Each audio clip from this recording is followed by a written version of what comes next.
হৈ কিয়া ডাঙৰ কথা হ'ল যোৱা ৰাতি মাইকীজনী পলাই গুচি গ'ল যোৱা ৰাতি মাইকীজনী পলাই গুচি গ'ল পিছে পিছে খেদিলো খালে বামে পৰিলো পিছে পিছে খেদিলো খালে বামে পৰিলো তথাপিতো মৰতিক মই লগে নেপালো হৈ কিয়া ডাঙৰ কথা হ'ল যোৱা ৰাতি মাইকীজনী পলাই গুচি গ'ল যোৱা ৰাতি মাইকীজনী পলাই গুচি গ'ল জয় বাবা বিশ্বকৰ্মা ঘূৰি আহা নহ'লে আছে দিগদাৰ সদৌ অসম বৰলা সন্থাই দিব ধিক্কাৰ উপায়বিহীন এই জীৱন পেট্ৰল শেষ নোহোৱালৈকে চলিব আমাৰ এই বাহন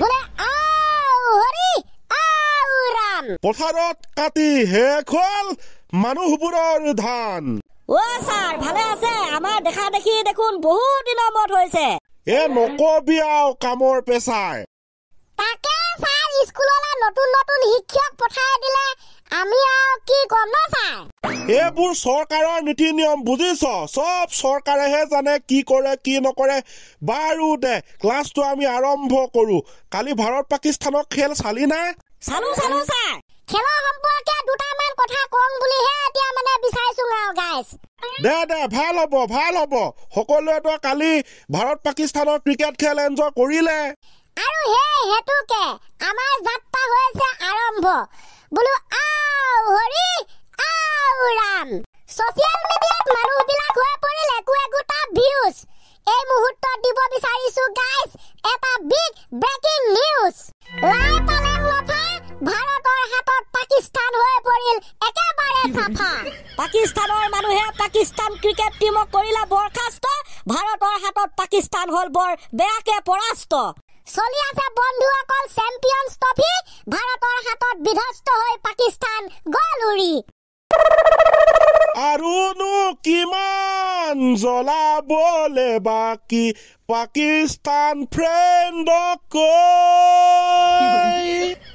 হৈ গ'ল ছাৰ বাদ দিলো আৰু জ্বলন নিদিও হৈ যাব বহুত হ'ল পিছে বন্ধুসকল আপোনালোকে খেল চাইছিলে নে যদি চাইছিলে কমেন্ট এটা কৰিব দেই আৰু লৰাহঁত ঝুমুৰ নৃত্যৰ কথা তহঁতে পাহৰি গলি নেকি নাপায় সেইটো পাহৰিম নে কিবা বাকী যি হলেও নহলে এইটো এটা ভাল খবৰ দেই গাইছ কথাতে কয় নহয় গাইছ অসম দেশৰ ভিষম কথা আমাৰ মূল্যৱান সম্পদবোৰক এবাৰ আহি চাই যোৱা আচলতে এইবিলাক দেখোন লবলগীয়া লেখত বিহুৰ পাছতে এইবাৰ অসমৰ ঝুমুৰ নৃত্যই গঢ়িলে বিশ্ব ৰেকৰ্ড যদিও বা বহুত কোটি টকা খৰচ হৈছে এই ৰেকৰ্ড কৰিবলৈ যাওঁতে তথাপি কিন্তু এয়া এটা গৌৰৱৰ কথা এয়া আমাৰ স্বাভিমান এয়া আমাৰ গৌৰৱ এয়া আমাৰ ব্যক্তিত্ব এয়া আমাৰ পাৱাৰ ঠিক কথা কৈছে ছাৰ ভাল লাগিছে আৰু সকলোৱে ভাল পাইছে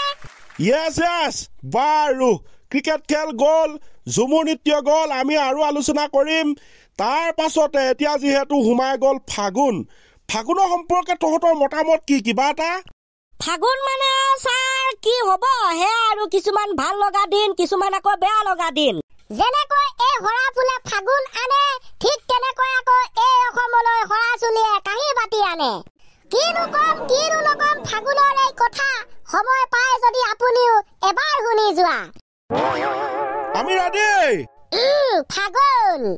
ফাগুনৰ বৰ্ণনা আমি আগতেও দিছো এতিয়াও দিওঁ হেই ফাগুন মানে ফটা চুলিৰ বিৰণি ফাপৰে খোৱা ছালৰ ফৰফৰণি চকুৰ পিৰপিৰণি নাকৰ হৰহৰণি পেটৰ কলমলনি বিয়া খাই হাগনি শুকান কাহৰ চেকচেকনি মজিয়া হয় জাৰণি ফাৰ্নিচাৰত চামনি ঘৰ নহয় যেন হাবি বননি ফাগুনৰ বৰ্ণনা হয় নিচিনা লাগিছে না ছাৰ নহয় নিচিনা লাগিছে হোৱাটোতো গোটেইবোৰে হয় ৰাম কৃষ্ণ প্ৰভু নহয় না বন্ধুসকল, এই ফাগুন মাহতে চুলিবিলাক ফাটিব ধৰে, ছালবিলাক শুকাই শুকাই যায়, চকুবিলাক বতাহে পিপিয়নিৰ সৃষ্টি কৰে, নাকত চৰ্দি লাগে, হৰহৰণি অনুভৱ। এই ফাগুন মাহ সোমোৱাৰ লগে লগে বিয়া কি খাব, অলপ মছলা পোৱাৰ লগতে পেটৰ অৱস্থা বেয়া কৰে, কলমলনিৰ সৃষ্টি হৈ যাব লাগে, 2বাৰ 3বাৰ হাগিব, শুকান কাহু হয়, চেকচেকনি অনুভৱ এই ফাগুনতে, মজিয়া হয় জাৰণি, ফাৰ্নিচাৰত চামনিয়ে দেখা দিয়ে, হাবি বন চাৰিওফালে গজি যেন ঘৰ নহয় হৈ পৰে বননি। সেয়েহে এই অনুভৱবোৰ লিখিত হিচাপে প্ৰকাশ কৰিবলৈ আমাৰ সচেতন মহলাৰ কবিসকলে লিখিয়েই পেলালে। বোলে ফাগুন তুমি বৰ দুষ্ট, ফাগুন মানে তুমি ফটা চুলিৰ বিননি, ফাপৰে খোৱা ছালৰ ফৰফৰণি, চকুৰ পিৰপিৰণি, নাকৰ হৰহৰণি, পেটৰ কলমলনি, বিয়া খাই হাগনি, শুকান কাহৰ চেকচেকনি, মজিয়া হয় জাৰণি, ফাৰ্নিচাৰত চামনি, ঘৰ নহয় যেন হাবি বননি। বঢ়িয়া বঢ়িয়া বঢ়িয়া, সুন্দৰ বৰ্ণনা। Thank you sir, thank you sir. বাৰু বাৰু দে, এইবাৰ কিবা স্পেচিয়েল আছেনে নাই? স্পেচিয়েল চাক কি শুনিব? সাঁথৰ শুনিব, সাধু কথা শুনিব, কাহিনী শুনিব, কৌতুক শুনিব, ডায়লগ শুনিব নে কি শুনিব? আপুনি কৈ দিলে হ'ল, ফটাফট উত্তৰ দিয়া দায়িত্ব আমাৰ, কোৱাৰ দায়িত্ব আমাৰ। ইমান ফাষ্ট নে পিতাইহঁত? বাৰু বাৰু দে, সাধু কথা আমি শুনিয়ে থাকোঁ, কৌতুকো আমি শুনি থাকোঁ, কিবা যদি আছে সাঁথৰকে কচোন এটা। অ'কে অ'কে অ'কে, আচলতে গাইজ কি বুজিলে ক'ব দেই। মানৰ নিচাতে হোটেল বুলি আদালতত দিলে ৰহিমে সোমাই, হুলস্থুল দেখি হুলস্থুল শুনি জজ চাহাবে ক'লে অৰ্ডাৰ অৰ্ডাৰ অৰ্ডাৰ, লগে লগে বহি নাথাকি তপৰাই ৰহিমে দিলে উত্তৰ, 1 প্লেট চিকেন, 2টা কোৱাটাৰ।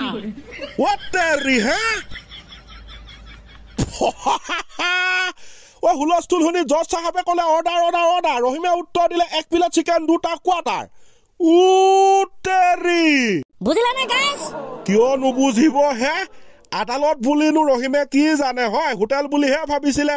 অৰ্ডাৰ অৰ্ডাৰ কৰোঁতে কি অৰ্ডাৰ লাগে সেইটো বুলি ভাবিছে, মাৰি দিলে 1 প্লেট চিকেন, 2টা কোৱাটাৰ। আৰুনো গাইজ এয়াই আজিৰ সমাজ। লগতে ছাৰ আপুনি হৈছে এজন পিতৃ, পিতৃৰ লগত জড়িত এটা আমি সাঁথৰ কম এতিয়া। গাইজ আপোনালোকে উত্তৰ দিব যোনে জানে দেই।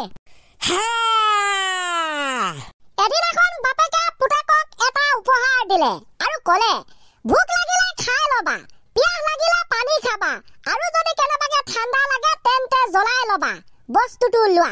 এতিয়া আপোনালোকে ক'ব লাগে সেই বস্তুবিধৰ নাম কি? বস্তুবিধ কি হে? ভোক লাগিলে খাই ল'বা, পিয়াহ লাগিলে পানী খাই ল'বা, ঠাণ্ডা লাগিলে জ্বলাই মেলি জুই ফুৱাই ল'বা। ভাবক ভাবক ভাবক, ভাবিলে পাৰিব উত্তৰ দিবলে। কিবা মইচোন গমে পোৱা নাই হে, কি বস্তু এটা 3টা কাম কৰে, এইটো মানে কেনেকুৱা হ'ব? ভোক লাগিলে খাই ল'বা, পিয়াহ লাগিলে পানী খাবা, আৰু ঠাণ্ডা লাগিলে জ্বলাই ল'বা, পানী মানে নোৱাৰে যদি হ'ব হোমৱৰ্ক, কাইলৈ জানিম উত্তৰ। সেই জাতীয় কৰিবগে লাগিব পাই, এতিয়া উপায় নাই পাই, কি বস্তু হয় এইটো। কোনোবাৰে কমেণ্টত উত্তৰ দিবচোন গাইজ।